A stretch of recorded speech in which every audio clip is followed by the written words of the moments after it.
बौद्ध जीवन शैली में दान का बड़ा महत्व होता है और थाईलैंड के बौद्ध जन मुक्त हाथों दान करने वाले लोगों के रूप में परिचित है। इसी कड़ी में हाल ही में नागपुर में थाईलैंड के बौद्ध जनों द्वारा दान की गई मूर्तियां महाप्रजापति गौतमी बुद्ध विहार में पहुंची। प्रत्येक समिति को ये आस होती है कि उनके बुद्ध विहार में स्थापित बुद्ध मूर्ति सुंदर व आकर्षक हो। ये पूरी प्रक्रिया समझा रहे हैं डॉक्टर S.K. गजभिये। आज ये जो ऐतिहासिक क्षण आपके सामने जो दिख रहा है कि थाईलैंड से 22 मूर्तियाँ नागपुर में आई है, तो ये जो मूर्तियाँ यहाँ तक पहुँची है इसका भी एक बड़ा इतिहास रहा है। बीच में हमने पढ़ा था पेपर में भी और न्यूज़ के माध्यम से भी ऐसा बताया गया था कि थाईलैंड के राजा है वो मूर्तियाँ दान करते हैं करके। लेकिन मैं आपको बता देना चाहता हूँ कि थाईलैंड में जो लोग हैं वो दान दाते हैं। तो ये जो मूर्तियाँ आई है इसके पीछे का सारा श्रेय हम देना चाहेंगे डॉक्टर अनेक महास्तवीर बंते जी को, जो थाईलैंड में रहते हैं। थाईलैंड में दानदाता जो होते हैं वो उनसे अप्रोच करते हैं और हमारे पास भी यहाँ नागपुर में जो विहारों से एप्लीकेशंस आती है, हम वो एप्लीकेशन को बंते ज्ञानदीप के माध्यम से बंते अनेक तक पहुँचाते हैं और वो वहाँ पे दानदाताओं को रिक्वेस्ट करते हैं और दानदाता अपने पैसे से मूर्तियाँ खरीद के वो विहारों में बेचते हैं। तो थाईलैंड सरकार या थाईलैंड का राजा मूर्तियाँ दान नहीं करते हैं, तो थाईलैंड के जो लोग हैं वो दानी लोग हैं, वो अपने मेहनत के पैसे से मूर्तियाँ वहाँ से खरीदते हैं और यहाँ भारत में वो दान के स्वरूप में देते हैं। लेकिन दान के स्वरूप में देने के बाद भी यह प्रक्रिया इतनी जटिल है कि आता तो बॉम्बे पोर्ट में आने के बाद उसको कस्टम की प्रक्रिया से छुड़ाना, ये भी एक बहुत बड़ी प्रक्रिया है और बहुत पेनफुल भी है। अभी इसके पहले भी हमने काफ़ी बार ये सब काम किए थे, लेकिन इतनी तकलीफ़ें हमको इसके पहले कभी नहीं हुई। इस बार यह जब 22 मूर्तियाँ बॉम्बे पोर्ट में उतारी गई तो कस्टम के जो बड़े अधिकारी हैं उन लोगों ने कुछ ना कुछ क्वेरी निकालना शुरू कर दिए और करीब करीब 10 दिन हमारी ये मूर्तियाँ वहाँ अटक के पड़ी थी, हमारी फाइल मूव नहीं हो रही थी। तो ये जो देखते हैं हम लोग, तो इसमें भी हमको थोड़ा सा ये लगता है, तो हम थोड़ा इतिहास में जाते हैं और फिर थोड़ा इतिहास में जाके बाबा साहब के शब्दों को याद करते हैं, तो उनके शब्द हमको याद आते हैं। बाबा साहब ने लिखित स्वरूप में लिखा रखा है, उनका जो ग्रंथ है रिवॉल्यूशन और काउंटर रिवॉल्यूशन, उसमें एक बात उन्होंने लिख कर रखी है कि भाई इस दुनिया में एक लड़ाई निरंतर चलने वाली है और वो लड़ाई है ब्राह्मणवाद वर्सेस बुद्धिज़्म। तो अभी तक तो हमको ऐसा महसूस नहीं हो रहा था कि ऐसी कोई लड़ाई इस संसार के अंदर हो रही करके। लेकिन अभी जब हमने इस मूर्तियों को बॉम्बे पोर्ट में जब उनके क्वेरीज़ के माध्यम से हमको अटकाया गया, तो हमको पता चला, मतलब हमने उसका एनालिसिस करने की कोशिश की, तो हमको ये समझ में आ गया कि ये भी एक काउंटर रिवॉल्यूशन है और काउंटर रिवॉल्यूशन के माध्यम से जो चीज़ें भगवान बुद्ध की मूर्तियाँ ये लोगों के दर्शनार्थ विहारों के लिए विदेशों से आती है, मतलब प्रमुख तौर पे थाईलैंड देश से, तो वो मूर्तियों को टैक्स लगाना, कस्टम ड्यूटी भरने के लिए बाध्य करना, उसके ऊपर भी GST लगाना, ये उचित नहीं है। लेकिन हो रहा है, तो इसलिए हमें थोड़ा खेद भी होता है और दुख भी होता है। फिर भी हम लोग ये सोचते हैं कि विहारों में अगर अच्छी मूर्तियाँ जाती है तो विहारों के लोगों में एक परिवर्तन आ सकता है। अभी ये जो मूर्तियाँ आई है ये ग्वालियर से लेकर तो शिरपुर तक,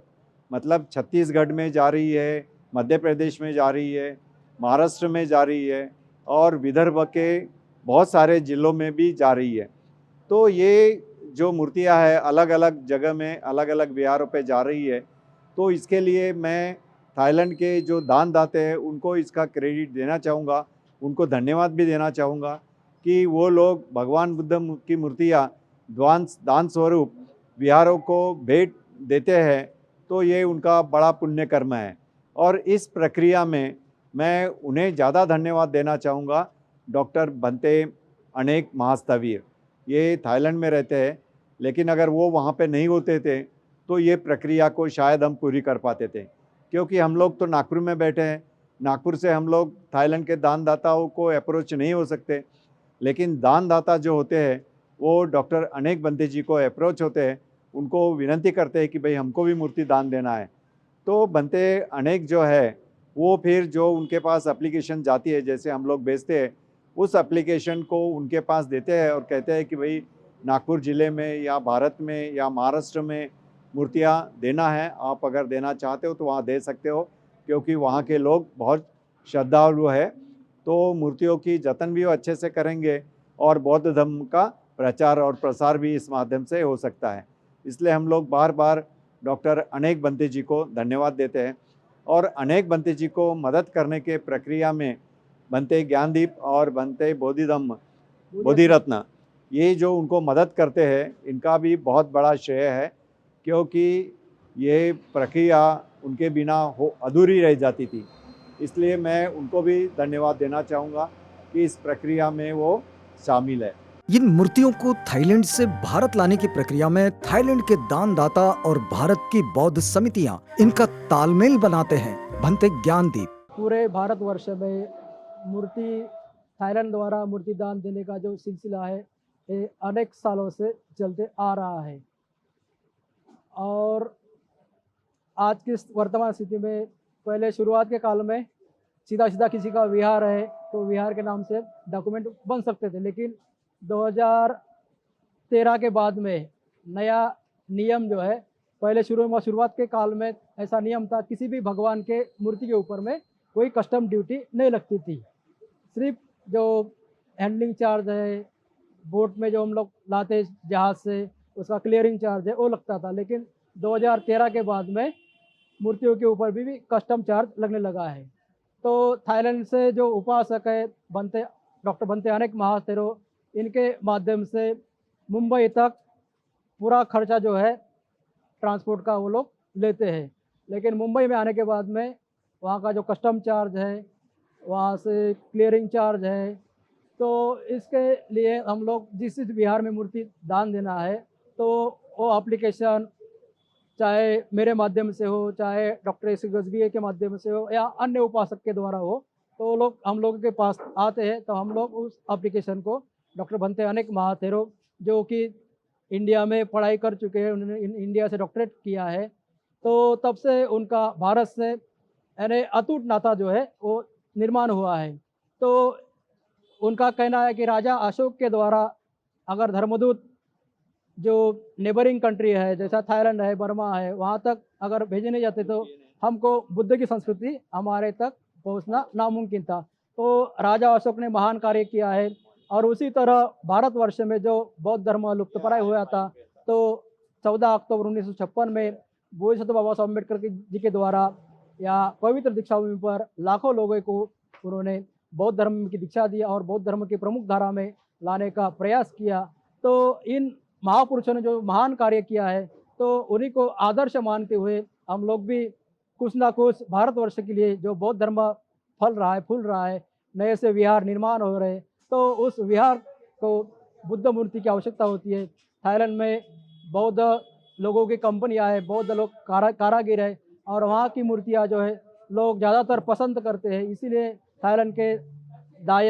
दायिका लोग बनते अनेक जी को ये बुद्ध मूर्ति दान करते हैं और उसके बाद बनते अनेक जी हमारा जो सोसाइटी है द इंटरनेशनल धम्मदूत बुद्धि सोसाइटी नेरी मानकर अमरावती रोड नागपुर, इस संस्था के माध्यम से पूरा डॉक्यूमेंट जो है बनता है। ये थाईलैंड देश से आज ही 22 मूर्ति पहुंचा, इतना मूर्ति अब तक आया नहीं है। बहुत बड़ी मूर्ति 20 मूर्ति में पहुंचा। ये थाईलैंड के अनेक महास्थावीर बहुत साल से भारत में पूरा दुनिया में प्रचार प्रसार कर रहा है।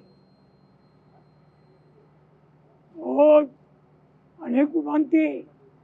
कम से कम भारतों में 10-15 साल से काम चला है और अभी तक कम से कम 100 ऐसा मूर्ति पहुंचा। थाईलैंड लोग कितना श्रद्धा है, कल्पना नहीं आता। ये कोई सरकार ने नहीं बिजला है, उपासक लोग ने घर से सामग्री बर्तन हो कोई हो पूरा दे के जा रहा है। रात भर दिन भर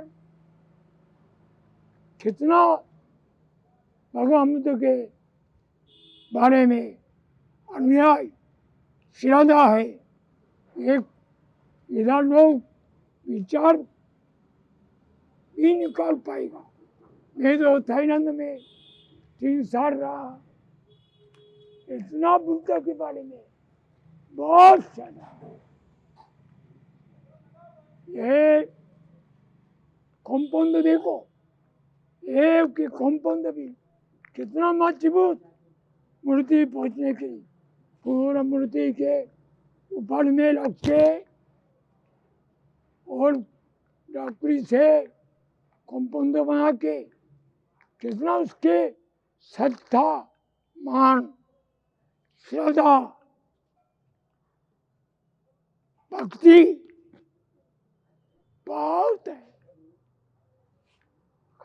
कल्पना नहीं कर पाते। केवल बुद्ध के अनुयायी बुनियाद दुनिया में बहुत लोग हैं। एक जान दे के गाल बेच के बर्तन चीज बेच के मूर्ति को दान दे रहा है। मेरा थाईलैंड को बहुत कोटि कोटि से नमस्कार करता हूँ।